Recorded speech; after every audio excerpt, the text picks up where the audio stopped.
दादरी थाना क्षेत्र के कोट नहर पर मुठभेड़, गैंगस्टर चांद मोहम्मद गोली लगने से घायल, साथी अमन गिरफ्तार और कब्जे से 2 तमंचा और बिना नंबर की बाइक बरामद की गई है।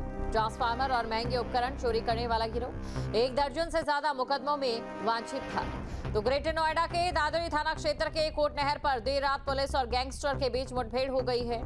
इस दौरान बुलंदशहर का कुख्यात बदमाश चांद मोहम्मद पुलिस की गोली से घायल हो गया, जबकि उसका साथी अमन दादरी निवासी गिरफ्तार कर लिया गया। पुलिस ने मौके से 2 तमंचे और बिना नंबर की मोटरसाइकिल बरामद की है। दोनों बदमाशों पर ट्रांसफार्मर और महंगे उपकरण चोरी के 1 दर्जन से ज्यादा मुकदमे दर्ज है।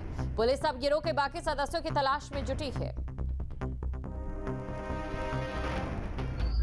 ग्रेटर नोएडा में पुलिस और बदमाशों के बीच मुठभेड़ हुई है। 2 बदमाशों से पुलिस की मुठभेड़ हुई है, जिसमें एक बदमाश को गोली लगी है, जबकि एक बदमाश को पुलिस ने कॉम्बिंग के दौरान गिरफ्तार किया है। आपको बता दें, पुलिस चेकिंग कर रही थी। चेकिंग के दौरान संदिग्ध मोटरसाइकिल दिखाई दी बिना नंबर प्लेट की, जहां पुलिस ने घेराबंदी की, जहां नोएडा कमिश्नरेट में वायरलेस फ्लैश होने पर चारों तरफ से घेराबंदी की गई, जिसके बाद जो बदमाश थे उनको घेराबंदी के बाद गिरफ्तार किया गया है। बदमाशों के पास से 2 तमंचा और लगभग जो बताया जा रहा है 1 दर्जन से ज्यादा चोरी के मुकदमे दर्ज हैं। लगातार जो बदमाश थे ये गैंगस्टर के मामले में भी फरार चल रहे थे। बदमाश के पास जो लगातार विद्युत विभाग के जो ट्रांसफर हुआ करते थे उनके लगातार उन्हें निशाना बनाते थे और कहीं ना कहीं कई घटना को जो बदमाश है अंजाम दे चुके हैं। लगातार पुलिस इनकी तलाश में जुटी हुई थी। हालांकि पुलिस अब दोनों बदमाशों को गिरफ्तार कर जेल भेजने की तैयारी में जुटती हुई नजर आ रही है।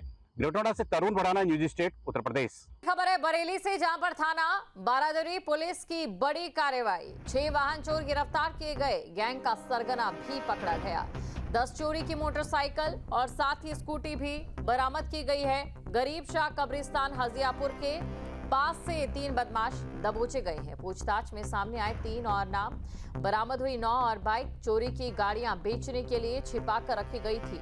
बरामद बाइक में एकता नगर, गुलाब नगर और चैनपुर क्षेत्र से चोरी हुई गाड़ियां भी शामिल हैं। गैंग का सरगना गौतम कुमार हाल ही में जेल से छूटकर फिर करने लगा है चोरी। गाड़ियों को नंबर प्लेट बदलकर और मिट्टी पोतकर पहचान उसकी मिटाई जाती थी। चोरी की गाड़ियां गैर जनपद में मालवाहक रिक्शों में तब्दील कर बेची जाती थी। अगली खबर है फतेहपुर से, जहां पर फिर सुर्खियों में विवादित मकबरे का मामला। बीजेपी जिलाध्यक्ष मुखलाल पाल फोटो लगाकर करते दिखाई दिए पूजा। 11 अगस्त को विवादित मकबरे पर हुआ था बवाल। हिंदू पक्ष से ठाकुर जी का मंदिर बताता है। जन्माष्टमी पर मंदिर जाकर पूजा करने का आह्वान किया था। वहीं पुलिस व प्रशासन की अनुमति न मिलने से कार्यक्रम स्थगित। जिलाध्यक्ष ने घर पर ही टीवी स्क्रीन पर फोटो लगाई। पूजा का वीडियो सोशल मीडिया पर भी पोस्ट किया। पुलिस ने विवादित स्थल तक जाने के रास्ते बंद कर दिए थे।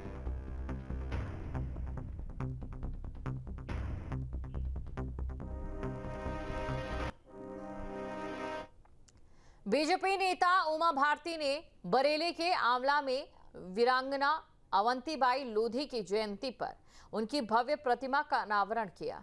इस दौरान उन्होंने बड़ा बयान देते हुए कहा कि शाहजहांपुर का नाम गुलामी की याद दिलाता है, इसे बदलने का समय आ गया है। उन्होंने मुख्यमंत्री योगी आदित्यनाथ से अपील की कि जिले को नया गौरवपूर्ण नाम दिया जाए। और इस दौरान सहकारिता मंत्री जेपीएस राठौर, पूर्व सांसद राजवीर सिंह, राजू भैया, विधायक विपिन कुमार डेविड और पूर्व सांसद गंगाचरण राजपूत सहित कई दिग्गज नेता मौजूद रहे।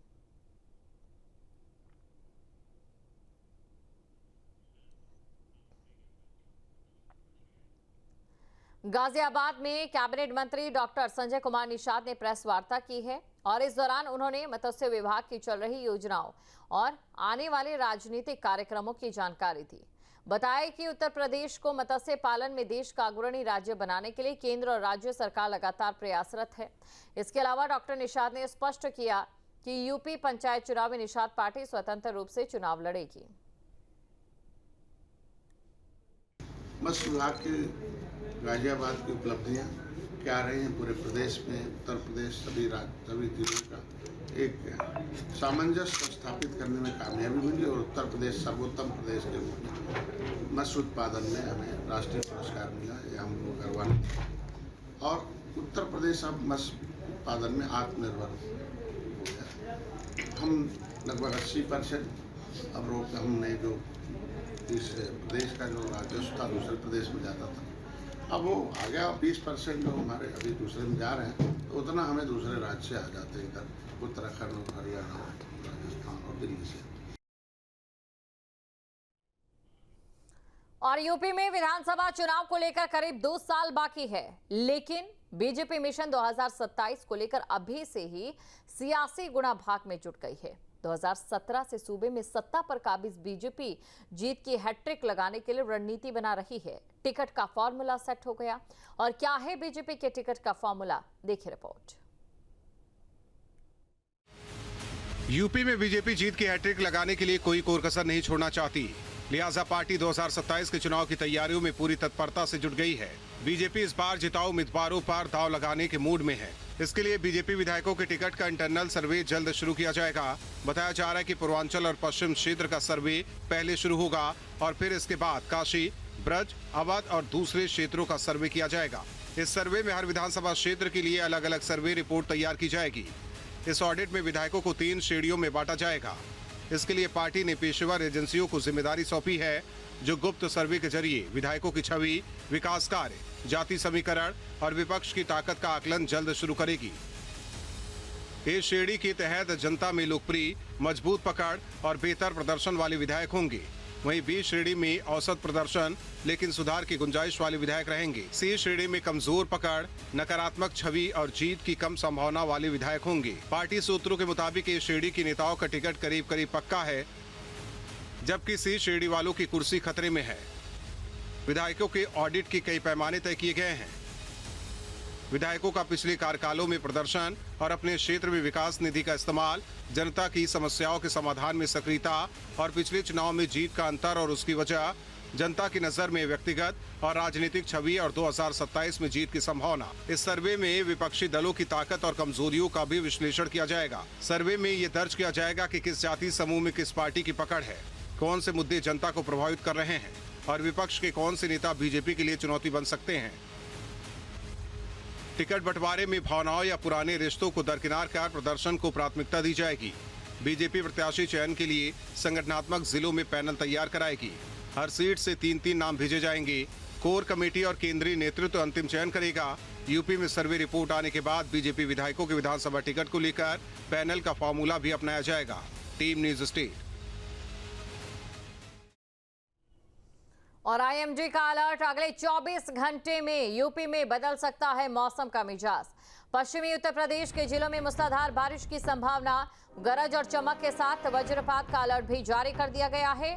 बारिश से, गर्मी से राहत जरूर मिलेगी, लेकिन जलभराव और हादसों का खतरा भी बना हुआ है। प्रशासन और मौसम विभाग ने लोगों को सतर्क रहने की अपील की है। खुले मैदान और बिजली के खंभों से दूर रहे लोगों की अपील की गई है।